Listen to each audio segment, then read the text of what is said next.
Dear Patriots, before the news starts, please subscribe to our patriotic channel by clicking the subscribe button. Give us a thumbs up to this video. Don't forget to leave your opinion below in the comments section. Share the news on Facebook and Twitter so you friends see it. Thank you. Hypocrite Kimmel refuses to talk about Weinstein, then disturbing flashback video is released. ABC's resident know-nothing late-night TV host, Jimmy Kimmel, loves to attack President Trump. He thinks it's his job. It's not. His job is to entertain Americans, not just the left, in order to make money for the company he works for. Like every other late-night host, Kimmel has pretty much refused to acknowledge Hollywood producer Harvey Weinstein's sex scandal. He has largely remained silent on the issue. Weinstein is, of course, a big donor of the Democrat Party. Kimmel supports the Democrat Party. Harvey has now been accused of rape by 3 women, as well as inappropriately touching multiple others. Maybe this disturbing flashback of Kimmel asking women to figure out what's in his pants is why Jimmy now chooses to remain silent? Sheesh, Jimmy. Have anything to say about this, since you mock Trump for being a womanizer but say nothing about Weinstein the sexual deviant? Kimmel had the ghost of Frank Sinatra show up to insult Trump on his show recently. Kimmel asked Sinatra's Rat Pack era ghost about Trump. That guy, Sinatra's ghost replied. He's a doobie-doobie douchebag, and Weissman's account is accurate but incomplete.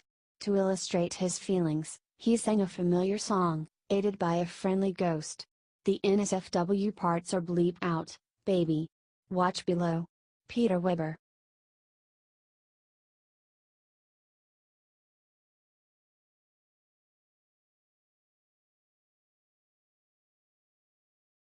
With one sentence, Trump just said the one thing that NBC didn't want him to. U.S. President Trump praised the prospect that the media licenses for NBC and other news networks should be revoked for their terrible reporting. On Wednesday, NBC reported that Trump wanted to boost America's nuclear arsenal by tenfold. He then tweeted at the following, "Fake news made up a story that I wanted a tenfold increase in our U.S. nuclear arsenal. Pure fiction, made up to demean. NBC equals CNN." In a follow-up tweet, he said the following, "With all of the fake news coming out of NBC and the networks, at what point is it appropriate to challenge their license? Bad for country." Walter Shaub, who led the U.S. Office of Government Ethics under Obama, tweeted the following, "At what point? At the point when we cease to be a democracy. Here's the answer to that idiot. We aren't a democracy." According to NBC, Trump told people at a meeting at the Pentagon in July that he wanted to boost Americans' stockpile of atomic missiles. Share this if you would love for the press to finally get some of their own crap. They cannot keep putting out untrue information. We are starting to get into war and they are becoming very quickly the enemy of America.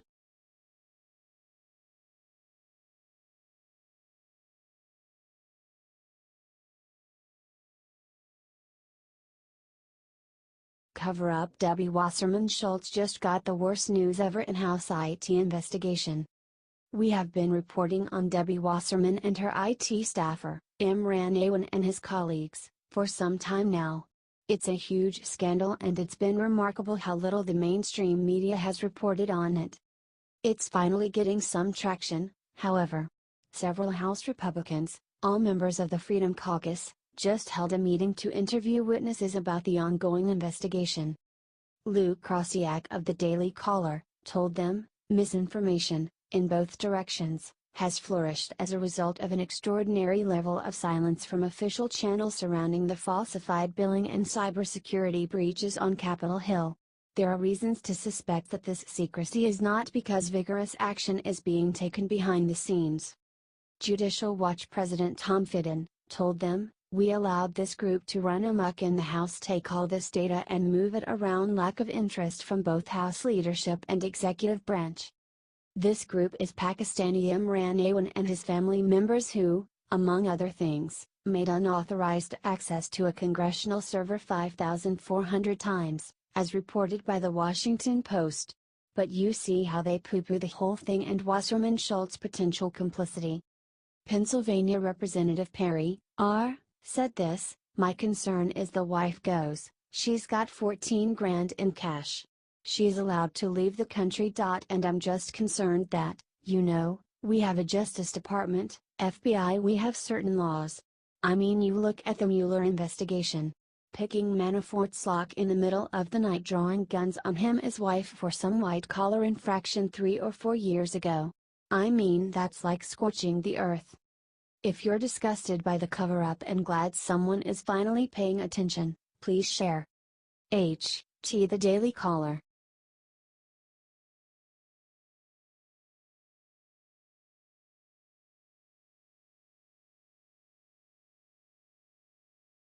Right after Roger Goodell caved, Trump did something totally unexpected for the NFL. After realizing that football fans cared more about their country than watching sports, Roger Goodell finally caved on the issue of players taking a knee during our national anthem. Ever since this disgusting trend began last year, our president has been fighting his heart out on this matter. President Trump has consistently been standing up for our military even when players, coaches, and even Roger Goodell unfairly attacked him. It's clear now that President Trump won this fight. Yesterday, Goodell sent a statement out to all 32 teams telling them that they need to stand during our national anthem. Like many of our fans, Goodell wrote, "We believe that everyone should stand for the national anthem. It is an important moment in our game. We want to honor our flag and our country, and our fans expect that of us." This morning, President Trump took to Twitter to tell Goodell that it's about damn time.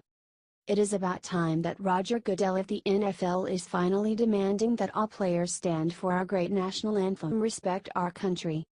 Fools like Roger Goodell should know by now that our president is not going to let you get away with disrespecting our military. President Trump took a lot of heat for his stance on this issue, but he never gave up the fight.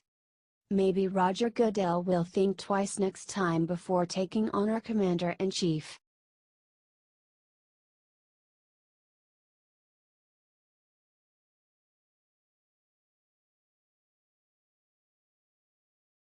What Melania Trump instantly did when she saw this baby suffering brought the hospital staff to tears. Our First Lady is as gorgeous as they come, but many don't realize that her soul is unbelievably beautiful as well. The world saw just how incredible Melania Trump is yesterday when she took the time to visit a drug recovery center for infants.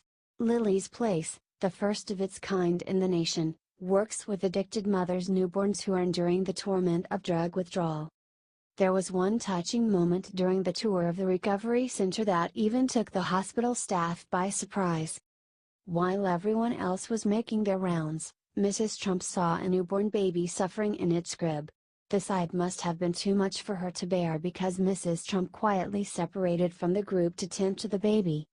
Melania instantly wrapped the baby and held it close until the little one drifted off to sleep peacefully. No one told her to do it, and the light was too dim for her to be looking for a photo op. Our First Lady just saw an innocent life that needed love and she provided it without hesitation. Luckily, despite the poor lighting, someone snapped a picture anyway and captured the touching moment for us to see. Mrs. Trump later spoke in private with 2 families currently enrolled at the facility. "It is my hope that we can find ways to create more of the opportunities afforded by places like Lily's Place, so that we can continue to help infants and children grow into happy, healthy adults," the First Lady said. "I'm so proud to have such an amazing woman in our White House. God bless Melania Trump for the wonderful work she is doing to help those in need."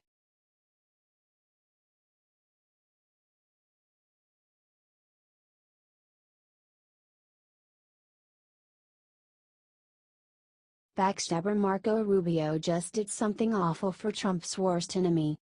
It's been a while, but it looks like Marco Rubio is back in business, and this time, instead of helping Trump, he is out to get him.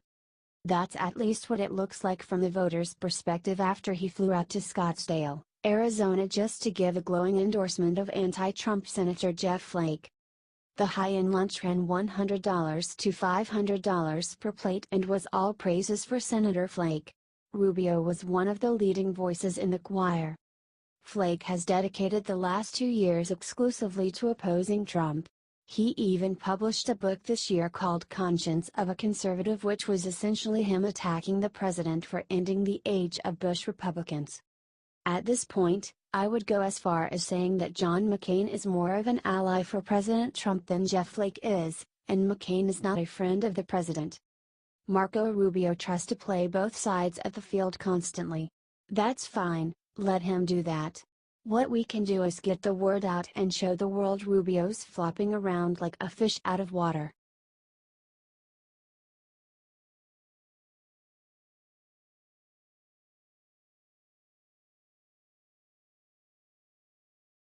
Herman Cain just made a very bold prediction about 2020 election. Some people will hate it.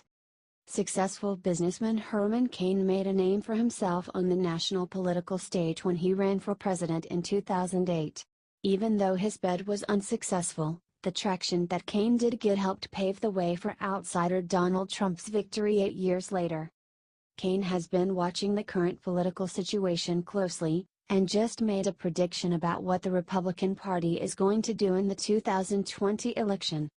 Stated the Godfather's Pizza CEO during an interview on Fox Business, "I don't believe any of the GOP people are going to try to run against Donald Trump to take him out. They're just going to probably try to work against him, like many of them are doing right now."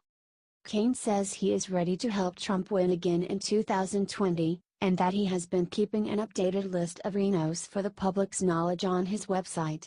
Said Herman, "We are keeping track of the Republican Renos on health care, the Republican Renos on the tax bill, and we're going to keep a rolling list of all of the Republicans in name only so we can share it with the public."